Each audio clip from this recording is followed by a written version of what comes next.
দর্শক এই মুহূর্তে বাড্ডা এলাকায় আছেন সহকর্মী আফজাল হোসেন, যুক্ত হচ্ছে তার সাথে।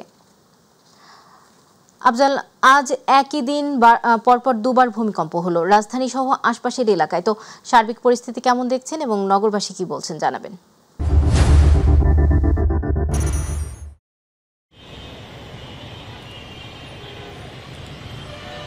সদা যেমনটি বলছিলেন, টানা 2 দিনে 3 বার ভূকম্পন অনুভূত হয়েছে। এটা রাজধানীবাসীর জন্য অনেকটাই স্বাভাবিক ঘটনা নয়, এবং আমরা জানি যে রাজধানীর বেশিরভাগ ভবন যেহেতু অপরিকল্পিতভাবে নির্মিত, সেজন্য স্বাভাবিকভাবে এখানকার বাসিন্দারাও আতঙ্কে আছেন। আমি এই মুহূর্তে আছি রাজধানীর বাড্ডা এলাকায়, এবং কিছু গণমাধ্যমে যেহেতু এসেছে যে আজকে 6টা 6 মিনিট 4 সেকেন্ডের দিকে যে ভূমিকম্পটি হয়েছে সেটার উৎপত্তিস্থল বাড্ডা বলে বেশ কিছু গণমাধ্যমে এসেছে।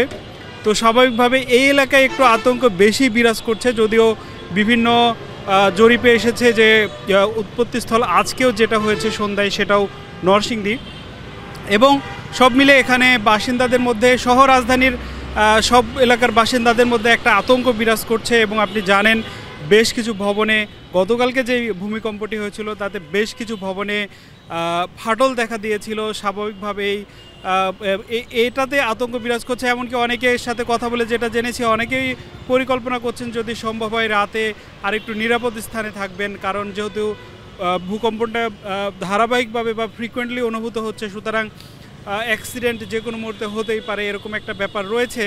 এবং একটু আগে যেটা বলছিলাম যে বেশিরভাগ ভবনই যেহেতু অপরিকল্পিতভাবে নির্মাণ করা, তো স্বাভাবিকভাবে এখানে যারা বাসিন্দা আছেন, যারা ওপরতলার দিকে থাকেন, বা এমনকি ভবনগুলো এক একটা এতটাই বেশি কনজেস্টেড, সংকীর্ণ এবং একটা অন্যের সাথে ঘেঁষে গড়ে উঠেছে যে ভবন ছেড়ে বাইরে বেরিয়ে এসেও যে নিরাপদ হবে তেমনটাও নিরাপদ বোধ করছে না বাসিন্দারা।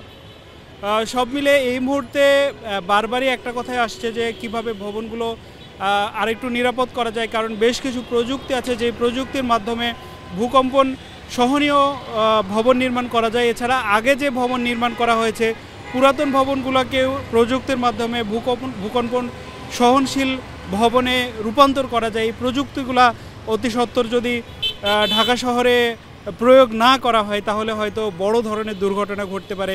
এমনিতেই বাসিন্দারা স্বাভাবিকভাবে আতঙ্কে আছেন, কারণ কোনোভাবে যদি তারা বুঝতেও পারেন যে ভূকম্পন হচ্ছে তাহলে আসলে নিরাপদ স্থানে যাওয়ার মতো পর্যাপ্ত জায়গাও তাদের নেই, কারণ পুরোটাই উঁচু উঁচু ভবনে ঠাসা বলা যায়।